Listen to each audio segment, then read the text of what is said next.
Saudara-saudaraku yang terkasih, hari ini kita akan mendengarkan bacaan pertama dari Kisah Para Rasul. Selamat mendengarkan dan merenungkan sabda Tuhan. Semoga Tuhan memberkati kita hari ini. Bacaan dari Kisah Para Rasul. Ketika Paulus ada di kota Korintus, Tuhan berfirman kepadanya pada suatu malam di dalam suatu penglihatan. Jangan takut, teruslah memberitakan firman dan jangan diam, sebab aku menyertai engkau dan tidak ada seorang pun yang akan menjamah dan menganiaya engkau. Sebab banyak umatku di kota ini. Maka tinggallah Paulus di situ selama 1 tahun 6 bulan, dan ia mengajarkan firman Allah di tengah-tengah mereka. Akan tetapi, setelah Galio menjadi gubernur di Akaya, bangkitlah orang-orang Yahudi bersama-sama melawan Paulus. Mereka membawa dia ke depan pengadilan. Kata mereka, "Ia ini berusaha meyakinkan orang untuk beribadah kepada Allah dengan jalan yang bertentangan dengan hukum."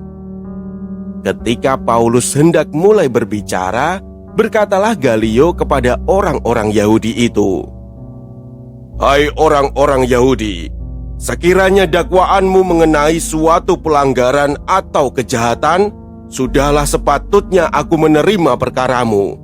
Tetapi kalau hal ini adalah perselisihan tentang perkataan, nama, atau hukum yang berlaku di antara kamu, maka hendaklah kamu sendiri mengurusnya.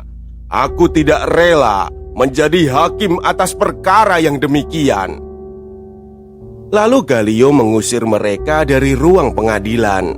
Maka semua orang menyerbu Sostenes, kepala rumah ibadat, lalu memukulinya di depan pengadilan itu. Tetapi Galio sama sekali tidak menghiraukan hal itu. Paulus tinggal beberapa hari lagi di Korintus. Lalu ia minta diri kepada saudara-saudara di situ dan berlayar ke Syria. Sesudah ia mencukur rambutnya di Kengkrea karena ia telah bernazar. Demikianlah sabda Tuhan.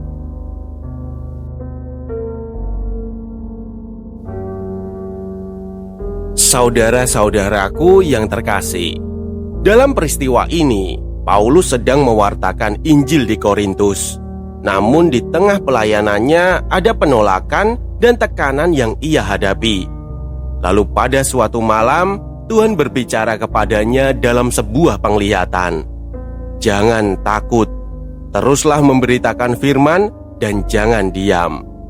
Kalimat ini menunjukkan sesuatu yang sangat manusiawi. Ternyata seorang rasul seperti Paulus pun bisa mengalami ketakutan. Ia tetap beriman, ia tetap melayani, namun bukan berarti hatinya tidak pernah lelah atau gentar. Peristiwa ini sangat dekat dengan hidup kita. Karena ada saat ketika kita juga merasa takut menjalani hidup, takut menghadapi masa depan, takut gagal, takut ditolak, atau takut tetap bertahan ketika keadaan terasa berat. Dan seringkali ketakutan perlahan membuat manusia kehilangan keberanian. Keberanian untuk melakukan yang benar, keberanian untuk mempertahankan kebaikan, dan keberanian untuk tetap melangkah ketika hidup terasa berat. Padahal di dalam hati kita tahu bahwa Tuhan masih meminta kita untuk terus berjalan bersamanya. Namun melalui peristiwa ini, Tuhan berkata kepada Paulus, "Jangan takut." Bukan karena jalan di depan akan langsung menjadi mudah, tetapi karena Tuhan sendiri menyertainya. Dan mungkin inilah yang paling menenangkan dalam hidup beriman. Tuhan tidak selalu langsung menghilangkan masalah kita, namun Ia tidak membiarkan kita berjalan sendirian menghadapi semuanya. Karena itu, keberanian bukan berarti tidak memiliki rasa takut, Keberanian adalah tetap melangkah meskipun hati masih gemetar, tetap melakukan yang benar meskipun tidak selalu mudah, dan tetap percaya meskipun kita belum melihat bagaimana semuanya akan berakhir. Lalu Tuhan juga berkata, "Sebab aku menyertai engkau."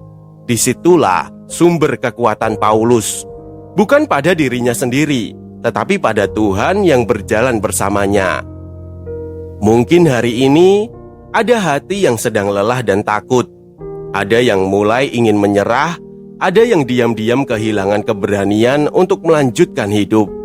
Namun melalui firman ini, Tuhan kembali mengingatkan, jangan takut.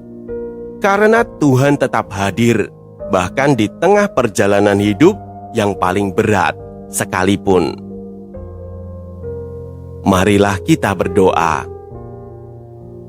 Tuhan, ketika hati kami dipenuhi ketakutan dan kekhawatiran, ingatkanlah kami bahwa Engkau tetap menyertai kami. Berilah kami keberanian untuk tetap melangkah, tetap melakukan yang benar, dan tetap percaya kepadamu. Dan ketika hati kami mulai lelah, kuatkanlah hati kami dengan kehadiran-Mu yang tidak pernah meninggalkan kami.